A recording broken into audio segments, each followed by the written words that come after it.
ಹೇಮಾಂಡ ಪಂಥ ವಿರಚಿತ ಶ್ರೀ ಸಾಯಿ ಸಚ್ಚರಿತೆ. ಶ್ರೀ ಸದ್ಗುರು ಸಾಯಿನಾಥಾಯ ನಮಃ. ಶ್ರೀ ಸಾಯಿ ಸಚ್ಚರಿತೆ 1ನೇ ಅಧ್ಯಾಯ. ವಂದನೆ. ಗೋಧಿ ಹಿಟ್ಟಿನ ಕತೆ, ಬೀಸುವುದರ ತತ್ವ. ಪೂರ್ವ ಸಂಪ್ರದಾಯಕ್ಕನುಸಾರವಾಗಿ ಶ್ರೀ ಹೇಮಾಂಡ ಪಂಥರು ಶ್ರೀ ಸಾಯಿ ಸಚ್ಚರಿತೆಯನ್ನು ಅನೇಕ ವಿಧವಾದ ವಂದನೆಗಳಿಂದ ಆರಂಭಿಸುತ್ತಾರೆ. ಮೊದಲನೆಯದಾಗಿ ಶ್ರೀ ವಿನಾಯಕನಿಗೆ ವಂದನೆಗಳನ್ನು ಅರ್ಪಿಸುತ್ತಾ ಶ್ರೀ ಸಾಯಿ ಸಚ್ಚರಿತೆಯನ್ನು ಬರೆಯಲು ತೊಡಗಿರುವ ಈ ಕಾರ್ಯಕ್ಕೆ ಯಾವುದೇ ವಿಘ್ನ ಬಾರದಿರಲೆಂದು ಪ್ರಾರ್ಥಿಸಿ ಶ್ರೀ ಸಾಯಿಬಾಬಾ ಅವರೇ ಗಣಪತಿ ಎಂದು ಹೇಳಿರುತ್ತಾರೆ. ನಂತರ ಈ ಕೃತಿಯನ್ನು ರಚಿಸಲು ಸಾಕಷ್ಟು ಹುಮ್ಮಸ್ಸನ್ನು ನೀಡುವಂತೆ ಶ್ರೀ ಸರಸ್ವತಿ ಮಾತೆಯನ್ನು ಪ್ರಾರ್ಥಿಸಿ ಶ್ರೀ ಸಾಯಿಬಾಬಾ ಅವರು ಶ್ರೀ ಸರಸ್ವತಿಯಲ್ಲಿ ಐಕ್ಯರಾಗಿ ತಾವೇ ಸ್ವತಃ ತಮ್ಮ ಜೀವನ ಚರಿತ್ರೆಯನ್ನು ಹಾಡುತ್ತಿದ್ದಾರೆ ಎಂದು ಹೇಳಿರುತ್ತಾರೆ. 3. ಅನಂತರ ಸೃಷ್ಟಿ, ಸ್ಥಿತಿ ಮತ್ತು ಲಯಗಳಿಗೆ ಕಾರಣರಾಗಿರುವ ತ್ರಿಮೂರ್ತಿಗಳಿಗೆ ವಂದನೆಗಳನ್ನು ಅರ್ಪಿಸಿ ಶ್ರೀ ಸಾಯಿಬಾಬಾ ಅವರಲ್ಲಿ ಐಕ್ಯರಾಗಿ ಮತ್ತು ಸದ್ಗುರುವಾಗಿ ಸಂಸಾರ ಸಾಗರವನ್ನು ಸುಗಮವಾಗಿ ದಾಟಿಸುತ್ತಾರೆ ಎಂದು ಹೇಳಿರುತ್ತಾರೆ. 4. ಅನಂತರ ಅವರ ಕುಲ ದೇವರಾದ ನಾರಾಯಣ ಆದಿನಾಥರಿಗೆ ವಂದನೆಗಳನ್ನು ಅರ್ಪಿಸಿರುತ್ತಾರೆ. 5. ಅನಂತರ ತಾವು ಜನಿಸಿದ ಗೋತ್ರದ ಮೂಲಪುರುಷರಾದ ಭಾರದ್ವಾಜ ಮುನಿಗಳಿಗೆ ಮತ್ತು ಯಾಜ್ಞವಲ್ಕ, ಭೃಗು, ಪರಾಶರ, ನಾರದ, ವೇದವ್ಯಾಸ, ಸನಕ, ಸನಂದನ, ಸನತ್ಕುಮಾರ, ಶುಕ, ಶೌನಕ, ವಿಶ್ವಾಮಿತ್ರ, ವಾಲ್ಮೀಕಿ, ವಾಮದೇವ, ಜೈಮಿನಿ, ವೈಶಂಪಾಯನ, ನವಯೋಗೀಂದ್ರ ಮುಂತಾದ ಮಹರ್ಷಿಗಳಿಗೂ ಮತ್ತು ನವಯೋಗಿಗಳಾದ ನಿವೃತ್ತಿ, ಜ್ಞಾನದೇವ, ಮುಕ್ತಾಬಾಯಿ, ಜನಾರ್ದನ, ಏಕನಾಥ, ನಾಮದೇವ, ತುಕಾರಾಮ, ಕನ್ಹ, ನರಹರಿ ಮೊದಲಾದವರಿಗೂ ಸಹ ವಂದನೆ ಅರ್ಪಿಸುತ್ತಿರುತ್ತಾರೆ. 7.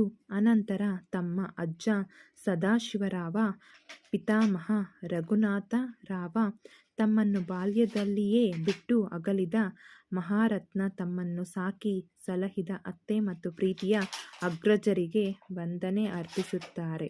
7. ವಾಚಕ ಮಹಾಶಯರಿಗೂ ಸಹ ವಂದನೆ ಅರ್ಪಿಸಿ ಈ ಕಾರ್ಯಕ್ಕೆ ಅವರು ನಿಶ್ಚಲವಾದ ಗಮನ ಕೊಡುವಂತೆ ಪ್ರಾರ್ಥಿಸಿರುತ್ತಾರೆ. 8. ಕೊನೆಯದಾಗಿ ತಮ್ಮ ಏಕಮಾತ್ರ ರಕ್ಷಕರಾದ ಜಗವೆಂಬ ಮಾಯೆಯಿಂದ ವಿಮೋಚನೆ ಹೊಂದಿ ಬ್ರಹ್ಮಜ್ಞಾನವನ್ನು ಪಡೆಯಲು ಸಹಾಯಕರಾದ ಶ್ರೀ ದತ್ತಾತ್ರೇಯವರ ಅವತಾರರೂಪಿಯಾದ ಶ್ರೀ ಸಾಯಿನಾಥರಿಗೆ ವಂದನೆ ಅರ್ಪಿಸಿದ್ದಾರೆ. ಹಾಗೆಯೇ ಪರಮಾತ್ಮನು ವಾಸವಾಗಿರುವ ಸಕಲ ಜೀವರಾಶಿಗಳಿಗೂ ಸಹ ವಂದಿಸಿದ್ದಾರೆ. ನಂತರ ಪರಾಶರ, ವ್ಯಾಸ, ಶಾಂಡಿಲ್ಯ ಮೊದಲಾದವರು ಹೇಳಿದ ಭಕ್ತಿಯ ವಿವಿಧ ರೀತಿಯನ್ನು ಸಂಕ್ಷಿಪ್ತವಾಗಿ ವರ್ಣಿಸಿ ಲೇಖಕರು ಈ ಮುಂದಿನ ಕಥೆಯನ್ನು ಹೇಳುತ್ತಿದ್ದಾರೆ. ಸುಮಾರು 1910ರ ನಂತರ ಒಂದು ದಿನ ಪ್ರಾತಃ ಕಾಲ ಶ್ರೀ ಸಾಯಿಬಾಬಾ ಅವರ ದರ್ಶನ ಭಾಗ್ಯವನ್ನು ಪಡೆಯಲು ಶಿರಡಿಯಲ್ಲಿ ಮಸೀದಿಗೆ ಹೋದೆನು. ಆ ದಿನ ಈ ಕೆಳಕಂಡ ಅದ್ಭುತವಾದ ಚಮತ್ಕಾರವನ್ನು ಕಂಡು ದಿಗ್ಭ್ರಾಂತನಾದೆ. ಶ್ರೀ ಸಾಯಿಬಾಬಾ ತಮ್ಮ ಮುಖವನ್ನು ತೊಳೆದುಕೊಂಡ ನಂತರ ಗೋಧಿಯನ್ನು ಬೀಸಲು ತಕ್ಕ ಸಿದ್ಧತೆಯನ್ನು ಮಾಡಿಕೊಂಡು ಹಿಡಿಹಿಡಿಯಾಗಿ ಗೋಧಿಯನ್ನು ಬೀಸುವ ಕಲ್ಲಿನೊಳಗೆ ಹಾಕಿ ಬೀಸುತ್ತಾ ಕುಳಿತರು. ಇವರು ಭಿಕ್ಷೆ ಬೇಡಿ ಜೀವಿಸುವವರು, ಹೀಗೇಕೆ ಗೋಧಿಯನ್ನು ಬೀಸಿ ಹಿಟ್ಟು ಹೂಡಿ ಹಾಕುತ್ತಿದ್ದಾರೆ ಎಂಬ ಭಾವನೆ ನನ್ನಲ್ಲಿ ಮೂಡಿತು. ಅಲ್ಲಿ ನೆರೆದಿದ್ದ ಅನೇಕರಲ್ಲಿಯೂ ಸಹ ಈ ಭಾವನೆ ಇತ್ತು. ಆದರೂ ಬಾಬಾ ಅವರನ್ನು ಕೇಳುವ ಧೈರ್ಯ ಯಾರಿಗೂ ಇರಲಿಲ್ಲ. ನಂತರ 4 ಜನ ಮಹಿಳೆಯರು ಧೈರ್ಯದಿಂದ ಮುಂದೆ ಹೋಗಿ ಅವರನ್ನು ಎಬ್ಬಿಸಿ ಅವರ ಲೀಲೆಗಳನ್ನು ಹಾಡುತ್ತಾ ತಾವೇ ಬೀಸಲು ಕುಳಿತರು. ಬಾಬಾ ಮೊದಲು ಕೋಪಗೊಂಡರು. ನಂತರ ಅವರ ಪ್ರೀತಿ, ಭಕ್ತಿ, ವಾತ್ಸಲ್ಯಗಳಿಗೆ ಮನಸೋತು ಮುಗುಳುನಗೆ ಬೀರುತ್ತಾ ಕುಳಿತರು. ಅವರು ಬೀಸುತ್ತಾ ಬಾಬಾ ಅವರಿಗೆ ಮನೆಯಾಗಲಿ, ಮಠವಾಗಲಿ, ಆಸ್ತಿಪಾಸ್ತಿಗಳಾಗಲಿ, ಮಕ್ಕಳು ಮರಿಗಳಾಗಲಿ ಇಲ್ಲ, ಜೋಪಾನ ಮಾಡಲು ಸಹ ಯಾರೂ ಇಲ್ಲ, ಭಿಕ್ಷಾಟನೆಯಿಂದ ಕಾಲ ನೂಕುತ್ತಿದ್ದಾರೆ, ರೊಟ್ಟಿ ಮಾಡಲು ಹಿಟ್ಟು ಬೇಕಾಗಿಲ್ಲ, ಅವರಿಗೆ ಇಷ್ಟೊಂದು ಹಿಟ್ಟು, ಬಹುಶಃ ದಯಾಳುವಾದ ಇವರು ನಮಗೆ ಈ ಹಿಟ್ಟನ್ನು ಹಂಚಬಹುದು ಎಂದು ನಾನಾ ವಿಧವಾಗಿ ಯೋಚಿಸುತ್ತಾ ಎಲ್ಲವನ್ನೂ ಬೀಸಿ ಮುಗಿಸಿ ಹಿಟ್ಟನ್ನು 4 ಭಾಗ ಮಾಡಿ ಹಂಚಿಕೊಂಡು ತೆಗೆದುಕೊಂಡು ಹೋಗಲು ಸಿದ್ಧರಾದರು. ಇದನ್ನು ನೋಡಿ ಅಲ್ಲಿವರೆಗೆಯೂ ತಾಳ್ಮೆಯಿಂದ ಇದ್ದ ಬಾಬಾ ಒಮ್ಮೆಲೆ ಕೋಪಗೊಂಡು, ಮಹಿಳೆಯರೇ, ನಿಮಗೇನು ಹುಚ್ಚು ಹಿಡಿಯಿತೆ? ಯಾರ ಅಪ್ಪನ ಆಸ್ತಿ ಎಂದು ಹಿಟ್ಟು ದೋಚಿಕೊಂಡು ಹೋಗುತ್ತಿದ್ದೀರಿ? ನಾನೇನಾದರೂ ನಿಮ್ಮ ಮನೆಯಿಂದ ಗೋಧಿಯನ್ನು ಎರವಲಾಗಿ ತಂದಿರುವೆನೆ? ಈಗ ಹಿಟ್ಟು ತೆಗೆದುಕೊಂಡು ಹಳ್ಳಿಯ ಗಡಿಯ ಸುತ್ತಲೂ ಒಗೆದು ಬನ್ನಿರಿ ಎಂದರು. ಈ ಮಾತನ್ನು ಕೇಳಿ ಅವರು ಗಾಬರಿಗೊಂಡು ತಮ್ಮಲ್ಲಿಯೇ ಪಿಸುಗುಟ್ಟುತ್ತಾ ಬಾಬಾ ಅವರ ಆಜ್ಞಾನುಸಾರವಾಗಿ ಹಿಟ್ಟನ್ನು ಹಳ್ಳಿಯ ಸುತ್ತಲೂ ಚೆಲ್ಲಿ ಬಂದರು. ಆಗ ನಾನು, ಬಾಬಾ ಹೀಗೇಕೆ ಮಾಡಿದರು ಎಂದು ಶಿರಡಿ ವಾಸಿಗಳಲ್ಲಿ ಪ್ರಶ್ನಿಸಿದೆ. ಅವರು, ಕಾಲರ ಅಂಟುಜಾಡ್ಯವು ಹಳ್ಳಿಯಲ್ಲೇ ಹರಡಿದೆ, ಅದಕ್ಕೆ ಇದು ಬಾಬಾ ಅವರ ಚಿಕಿತ್ಸೆ.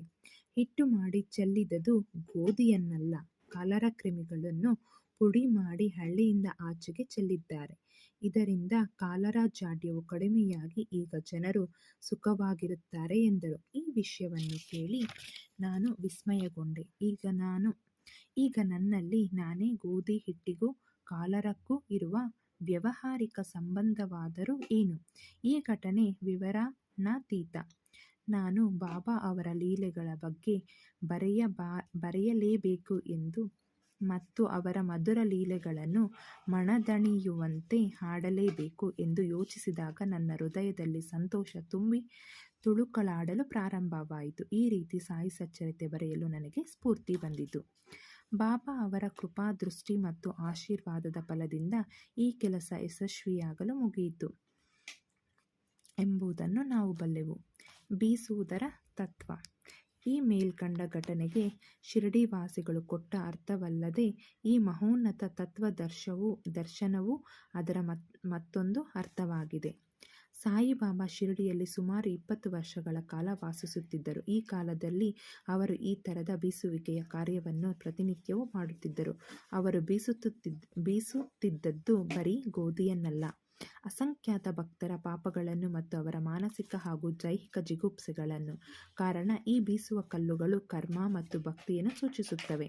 ಮೇಲಿನ ಕಲ್ಲು ಕರ್ಮವನ್ನು, ಕೆಳಗಿನ ಕಲ್ಲು ಭಕ್ತಿಯನ್ನು ಸೂಚಿಸುತ್ತದೆ.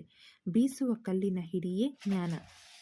ನಮ್ಮನ್ನು ನಾವು ಸಂಪೂರ್ಣವಾಗಿ ಅರಿತುಕೊಳ್ಳಬೇಕಾದರೆ ನಮ್ಮಲ್ಲಿರುವ ಪಾಪ, ಅಸೂಯೆ, ಆಸೆ ಮತ್ತು ಸತ್ವ, ರಜಸ್ಸು, ತಮೋಗುಣಗಳನ್ನು, ಅಹಂಕಾರಗಳನ್ನು ಬೀಸುವುದರಿಂದ ಹೊರದೂಡಬೇಕು.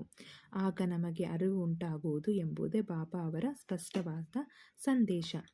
ಬೀಸುವ ಕಲ್ಲಿನಲ್ಲಿ ಸಿಕ್ಕ ಕಾಳುಗಳಂತೆ ಈ ಭವಚಕ್ರದಲ್ಲಿ ಸಿಕ್ಕು ನಾನಾ ವೇದನೆಗಳನ್ನು ಅನುಭವಿಸಬೇಕಾಗಿದ್ದರಿಂದ ನಾನು ಅಳತೊಡಗಿದ್ದೇನೆ ಎಂದು ಒಮ್ಮೆ ಕುಬೇರರು ಕಾಳು ಬೀಸುತ್ತಿದ್ದ ಒಬ್ಬ ಮಹಿಳೆಯನ್ನು ನೋಡಿ ತಮ್ಮ ಗುರುಗಳಾದ ನಿಪತಿರಂಜನರಿಗೆ ಹೇಳಿದರು. ಆಗ ನಿಪತಿರಂಜನರು, ಅಂಜಬೇಡ, ನಾನು ಹಿಡಿದಂತೆ ನೀನು ಸಹ ಈ ಚಕ್ರಕ್ಕೆ ಇರುವ ಜ್ಞಾನವೆಂಬ ಮೇಟಿಯನ್ನು ಭದ್ರವಾಗಿ ಹಿಡಿದುಕೋ. ಅದರಿಂದ ಅತ್ತಿತ್ತ ದೂರ ಹೋಗಬೇಡ, ಅಂತರ್ಮುಖಿಯಾಗು, ಅಂದರೆ ನಿನಗೆ ಖಚಿತವಾಗಿ ಕಲ್ಯಾಣವಾಗುತ್ತದೆ ಎಂದು ಕಬೀರರಿಗೆ ಉಪದೇಶಿಸಿದ ಕಥೆಯು ಈ ಮೇಲಿನ ಘಟನೆಯಿಂದ ನಮ್ಮ ಜ್ಞಾಪಕಕ್ಕೆ ಬರುತ್ತದೆ. ಶ್ರೀ ಸಾಯಿ ಪ್ರಣಾಮ. 1ನೇ ಅಧ್ಯಾಯ ಮುಕ್ತಾಯ.